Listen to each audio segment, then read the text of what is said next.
સુરત મહાનગરપાલિકાના fire officer 1 lakh રૂપિયાની લાંચ લેતા એસીબીના હાથે ઝડપાઈ જતા ચકચાર મચી જવા પામી છે. સુરતમાં એક જ દિવસમાં 2 સરકારી બાબુઓ લાંચ લેતા એસીબીના હાથે ઝડપાયા છે. હોટલની ફાયર સેફટીની એનઓસી મેળવવા હોટલ માલિકે કરેલી અરજીની કાર્યવાહી કરી ફાયર સેફટીનું સર્ટિફિકેટ આપવાના અવેજ પેટે સુરત મહાનગરપાલિકાના લીંબાયત ઝોન તથા ઉધના ઝોન એબીના incharge deputy chief fire officer અને divisional fire officer Ishwar Gagan પટેલે 1 લાખ રૂપિયાની લાંચની માંગણી કરી હતી. જો કે હોટલ માલિક લાંચની રકમ આપવા માંગતા ન હોય એસીબીનો સંપર્ક કરતા એસીબીએ ગોઠવેલા છટકામાં સુરત મનપાના ફાયર સ્ટેશનના પહેલા માળે આવેલ ઇન્ચાર્જ ચીફ ફાયર ઓફિસરની ઓફિસમાં જ લાંચ લેતા આ બાદ ઝડપાઈ ગયા હતા, જેને લઈ લાંચિયા બાબુઓમાં ફફડાટ જોવા મળ્યો હતો.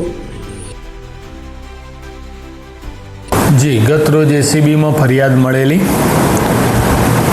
કે ફાયર વિભાગમાં ફરજ બજાવતા ઈશ્વર મગનભાઈ પટેલ, જે ફાયર ઓફિસર તરીકે હાલ ત્યાં ફરજ બજાવી રહ્યા છે, આ ફાયર ઓફિસમાં આ કામના ફરિયાદીએ હોટલની એનઓસી મેળવવા માટે અરજી કરેલી, જે એનઓસી મેળવવાની કાર્યવાહી કરવાના આવેજ પેટે આ ઈશ્વરભાઈ પટેલનાઓએ 1 લાખ રૂપિયાની માગણી કરેલી, જે આધારે એ રેડ હેન્ડ પકડાયેલા છે અને તેઓ વિરુદ્ધ કાયદેસર કાર્યવાહી હાથ ધરી ગુનો રજીસ્ટર કરવામાં આવેલ છે.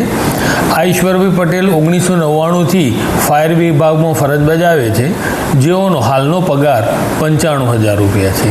સર, કઈ બાબતને લઈને માગી હતી અને અગાઉ પણ કોઈ છે એની પર એલિગેશન? હોટલ જે ફાયરની એનઓસી આવે છે, ફાયર એનઓસી મેળવવા માટે આમણે આ 1 લાખ રૂપિયા લાંચની માગણી કરેલી અને હવે અમારા ઇન્વેસ્ટિગેશનમાં જે પુરાવાઓ મળશે એ આધારે બીજી કાર્યવાહી પણ કરીશું અને અન્ય વિગતો જે કંઈ પણ સામે આવશે તમને અમે જણાવીશું. સર, બેંકની તપાસ થશે પ્રમાણસર મિલકત એ હવે જે પુરાવાઓ મળશે આગળ એ આધારે આગળ જે કાર્યવાહી કરવાની થતી હશે એ કરવામાં આવશે.